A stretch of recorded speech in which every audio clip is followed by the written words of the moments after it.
Mga kababayan ko, ganito ang sabihin ko sa inyo. Una-una, we always invoke the name of God. I thank the Lord for guiding the brains of other races, other than Filipinos. Well, we were trying, but so, lack of facilities or talagang wala talaga tayong infrastructure for research and meron akong bakuna. Ang hingin ko sa inyo ganito, magtiis lang kayo ng kunti dahil nga sa hawaan. Ngayon marami na ang nahawa. It's because yung iba, ayaw ninyong magpapigil. Sabihin niyo, wala kaming roadmap. The roadmap ng recovery natin, I do not know din yung headline ng newspaper. Sabi ko ngayon, ako nagbabasa ng newspaper. The roadmap, if it's about me, I do not read. Duterte, where is your roadmap? Hindi nga kami maka-roadmap because we were talking about a budget. Ito ng gabing ito. Hindi kami makaano ng, I could not have uttered a single sentence about roadmap to recovery. Kasi ang una talaga diyan, ang medicine.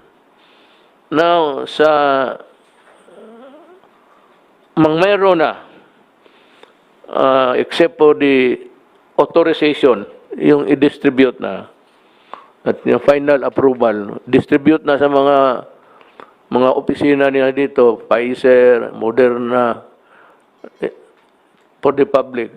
I promise you, by the grace of God, I hope by December, we would be back to normal.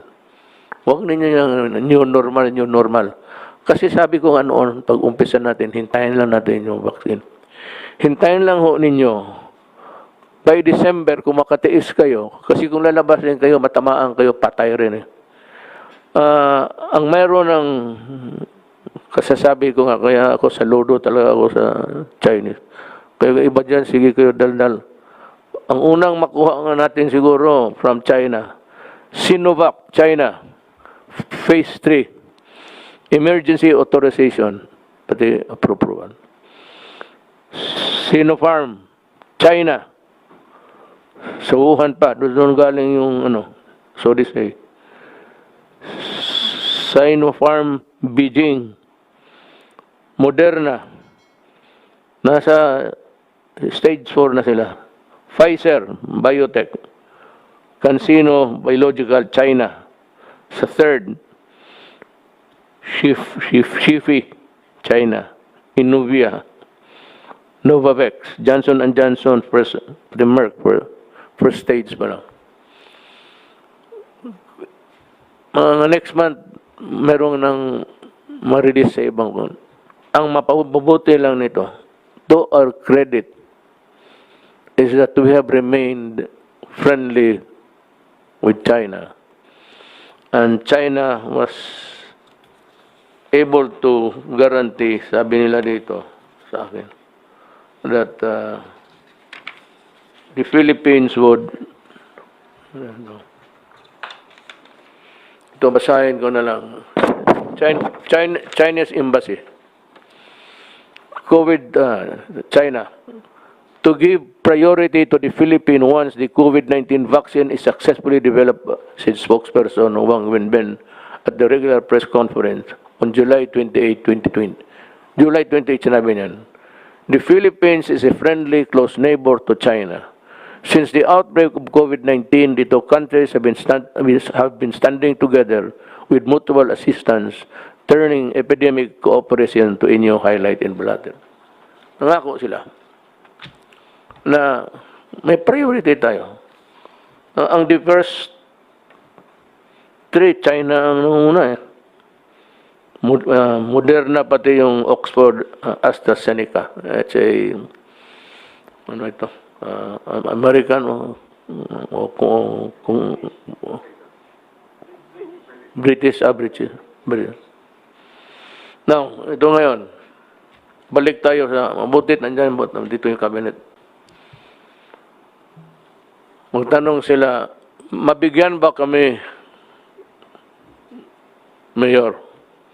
Ito ang i-guarantee ko. ang listahan ng mga tao na makatanggap ng pera noon sa hirap, ang una, ang nagbibigyan ng assistance, yun ang kategory natin. Ang mauna, yung walang-wala. At saka, of course, those in the hospital, mga hospitals. Yung mga sick na or dying. Ang una talaga yung mga tao sa listahan na tumatanggap ng assistance sa gobyerno. Ngayon, pangalawa, yung middle income. Libre to, hindi ko ito pagbili. Yung third, kagaya mo, Bong, Wendell, Sani, ikaw, General Lorenzana, General Anyo, ikaw ma'am, ako nang, yung para akin, hatiin natin. Bigyan kita. Wendell is not sure. Alam mo itong mga military na ito, pobre ito. Mauna rin kayo. And also, my military and my police. Because I need a strong backbone. The backbone of my administration is the uniform personnel of government. Yung mga mayaman, huwag na ninyo akong isipin kasi hindi ako nag-iisip sa inyo. Sorry na lang. Kayo kung maka-afford, pag nakita ka na nagpapakuna ka dyan ng libre, tsaka may mga tao na gusto ko injeksyonan uli ng COVID-19, dagdagan ko pa yung kagaw sa katawan. Ano bang kagaw sa Tagalog? Germs. Kagaw sa Bisaya. Kamu mga suburbiyo mga galit pa kayo sa akin. Kamu mga Cebu, nasuko pa sa ako. Nganong gisaway ta mo? Nganong di ta mo sawayan during the critical period, kita na ko ang Cebu free-willing, murag walay COVID. Motong ako inom pa sos Ginoo. Ako yung mayor nga to. Sipa nga buto. Pakaon ko ng inyong sunoy, pakilaw ko na inyo tubangan. Kita mo, Cebu, ang spike ng Cebu, ang taas. Nga ito ngayon, sabihin ko sa inyo, pagtiis-tiis lang kayo, nandyan na eh. Sinabi ko, yun ang pinagdadasal ko sa Diyos. Na for God to guide the guiding light so that these guys can make the vaccine. Yun ang distribution. Ano yung listahan na tilungon ng gobyerno, sila ang mauna. Yung mga upper income, magbili na lang kayo. Libre to. Bilihin natin. Sunny will explain to you kung paano. So, almost by December, tapos to lahat. As fast as we can. Ngayon, sino ang bigyan ko ng trabaho na yan? Kasi ganito yan.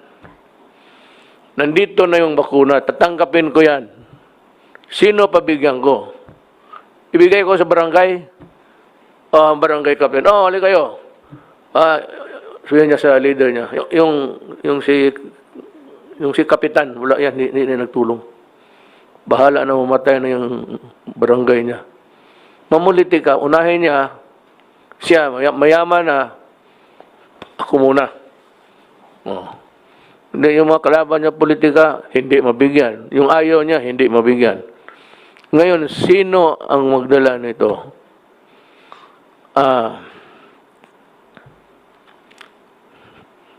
Military. Military lang. Bahala na. I'm asking the armed forces, I'm asking General Luzana. Kayo man din ang there's the setup. Kaya may task force tayo. But the implementing arm, military. Punta lang kayo sa, really, I suggest that the military assign so many of the soldiers at policemen. Punta lang kayo ng ospital, may mga military doon. Punta lang kayo ng police station. Mga police, pakinggan nyo mabuti ha. Ayaw ko ng ayaw ko nang magka-atraso kayo dito. Ngayon nagka-atraso, nagkamali, kulong talaga yun. Punta kayo sa police, Puriculture Center. Pero military ang tusok-tusok sa iyo. Yung kalaban ko, sabihin ko sa military, do not use the needle. Bayoneta ang gamitin mo. Lalo, mga drug possessed, drug addict, I will not waste my... Ibigay ko na lang yan doon sa ibang lugar na pobre rin. Hindi ko mga drug possessed, wala kayo. Mga may listahan yung ano dyan. Hayaan mo.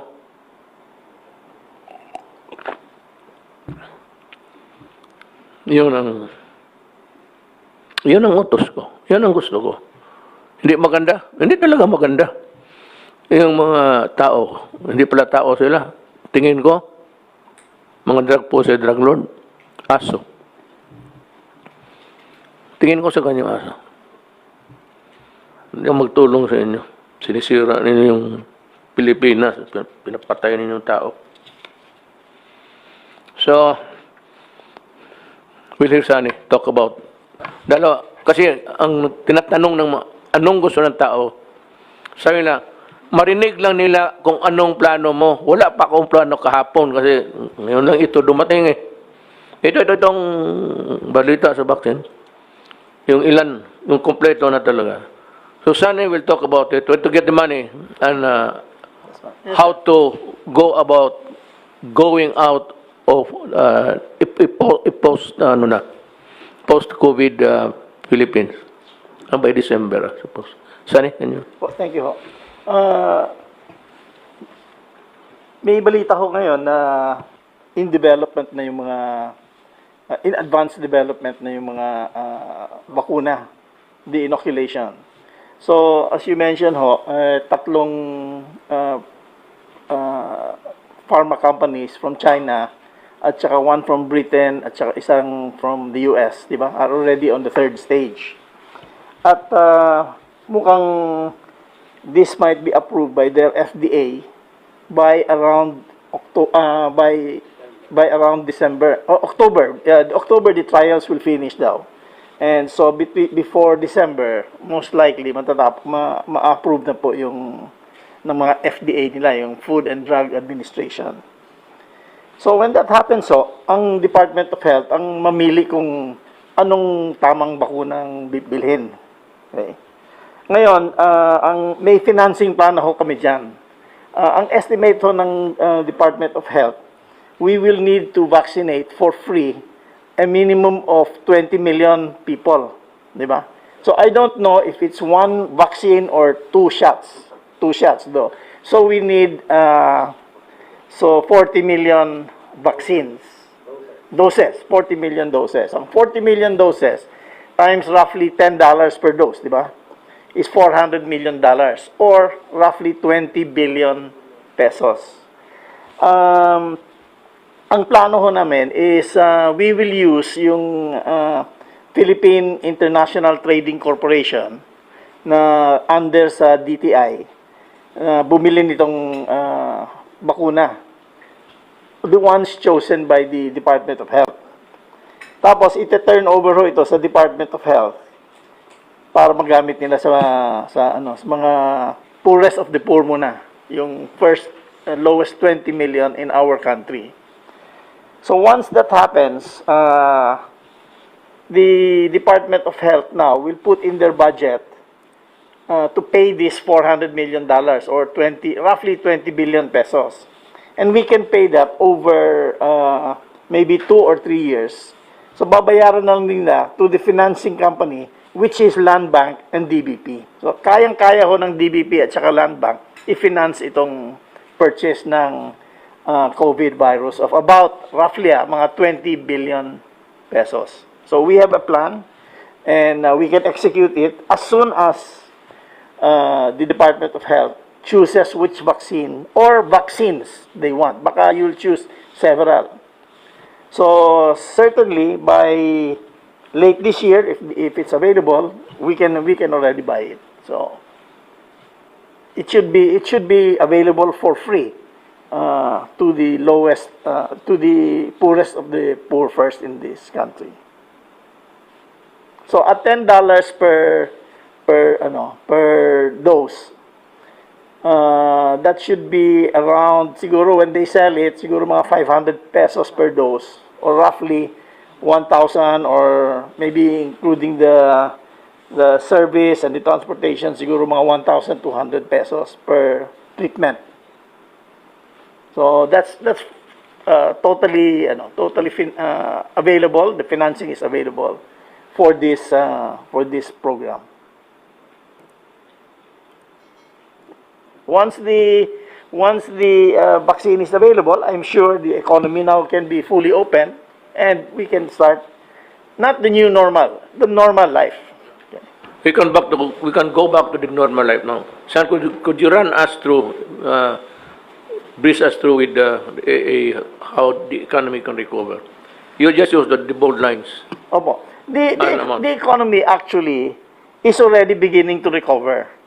Ang estimate ho namin, we hit already the lowest part of the economy, which was April, May.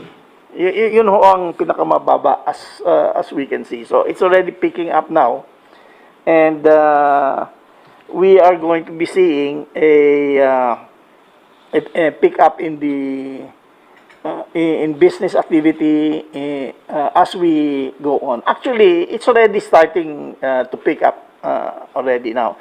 We have a few problems. Among them, number one, yung transportation. Kailangan we have to have more transportation available. We have to encourage people also to start spending spending money so that the economy can start picking up. In the meantime wala ho tayong problema sa liquidity. In other words, may pera. People are not short, the economy is not short of money. Number one. Number two, the inflation is relatively low. It's within our target. Number three, yung peso ho natin is the strongest in Asia. The strongest currency in Asia is the Philippine peso. It's stronger than the Japanese yen. So people have faith in us. We are able also to finance it by borrowing locally at saka borrowing internationally. So we're in good shape to take this to overcome this crisis. Alam mo, one thing that I would like also to remind people, at least they begin to misconstrue what we're saying. Sabi mo noon, Mayor, walang pera, maubos na ipagbili natin. Sabi ko, kung walang vaccine, that is why I've been repeating vaccine. And kung walang vaccine, pag tumagal ito, maubos ng pera natin, maubos talaga. Sabi ko, magpasalamat tayo sa Diyos for guiding the hands and the brains of those people who made it possible to come up with a vaccine now. Nung sabi ko na kung wala, so bakit sabi may pera? May pera kasi mankind was able to arrest COVID on time. So it's about 6 months, mayroon ng glimmer of hope then. Now it's there actually in front of us. Bakit hindi madiretso galing China? Hindi yan kasi dadaan pa ng ating sariling clearance. Meron pa tayong food and drug. Baski na sabihin mo galing Amerika, galing China, galing United Kingdom, our experts have to see to it that it is not deleterious, it is not harmful to people. But what I'm going to stress again is that kayong mga tao, kayong naghihirap, huwag kayong slowly lang kasi yung hawaan, ito lang. Kasi kailangan, alam ko kailangan niya magtrabaho. Yung ano lang kayo pwede tayo magbili nito? Can we buy? Tapos, for kunin ninyo sa military camp. Magbili ako, bigay ko sa military kay Secretary Lorenzana. Punta kayo sa kampo, pangalan ninyo, address. Yan ang kailangan ko. Kailangan address. Tapos na, non-user of drugs. Kasi user ka, sabihin ko, sorry, wala kang bakuna, mamatay ka ng pakialam ko sa buhay mo. Galit ako sa inyo eh. Yun.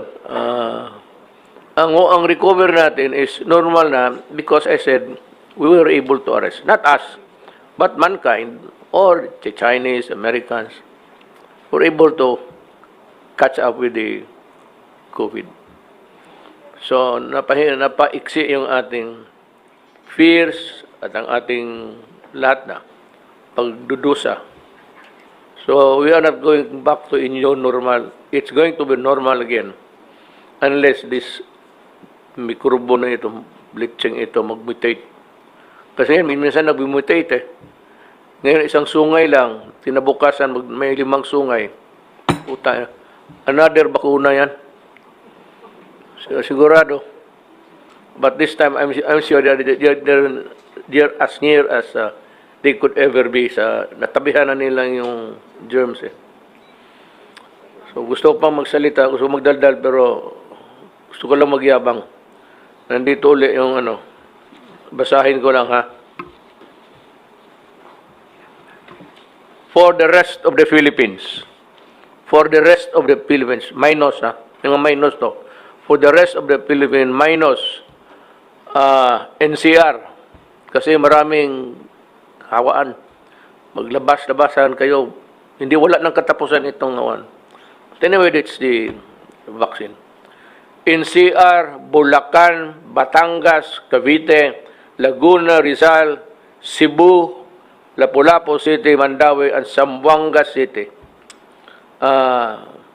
Naka sa general community quarantine kayo.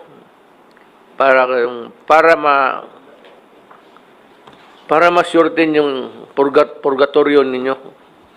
Yung kasi kung maghawaan na naman ito, walang katapusan. Then ang problema nito, sabihin mo, ano ba ito putang inang Duterte na ito? Akala ko pa may vaccine. Nandyan na nga. Kaya lang dadaan pa ito sa mga proseso, lalo na sa atin. May batas eh. They have to be approved by the FDA, Food and Drug Administration. Ngayon, kailan? Well, as soon as possible. Pagka sabi na, parang ministerial na yan. Madali na yan. Tingin na lang. Ngayon, yung may baka sa production, minsan may mga, anong tawag na itong yawa na ito? Itong lagyan sa medisina. The siren would be the, what do you call this, sir? Yung bayan. Yung mga bayan ng walang laman, i-reserve yan sa mga drug addict. Hangin yan, putang ina kayo. The rest of the Philippines, modified general community quarantine. Itong mga sinabi ko mga Philippines, tiis-tiis muna kayo. Yun lang. Not Philippines, okay na. Modified general community. Kunting ingat lang, wag do not mix together and observe itong distancing, the distance rule. Yan lang hihingi ko sa inyo. Pero huwag kayong matakot. Hindi ako nagyayabang. May bright tayo na finance secretary. May military ako na maasahan ko. Ang hindi ko maasahan niya, nagbibili tapos nababalato pa. Sabi ko na nga noon eh. Alam nila, before na sinabi ko na ito sigurado. Same story. Hindi bigyan yung kalaban, hindi bigyan kilala, suluhin ng lahat. So sabi ko, ito ngayon, military. Nearest camp, nearest police station, may mga nurses yan. and volunteers, I am asking, yung mga nurse na walang trabaho, total, bakuna na ito, hindi naman ito may COVID. Basta mag-mask lang kayo. And of course, gloves. And ito, titignan mo itong binigay na, tignan mo ha, pag ginanong ko, alcohol. Yan. Kaya ako, kanina pa ako, sige, naglalaro ako, nag-enjoy ako, nag-sprout eh. Yung narunod sa atin, alam nila, kanina pa ako, gano'n. Pero, hindi, sabi na ito si Duterte, loko-loko. Gago, kung loko-loko ako, ikaw na sana ang na-presidente, hindi ako.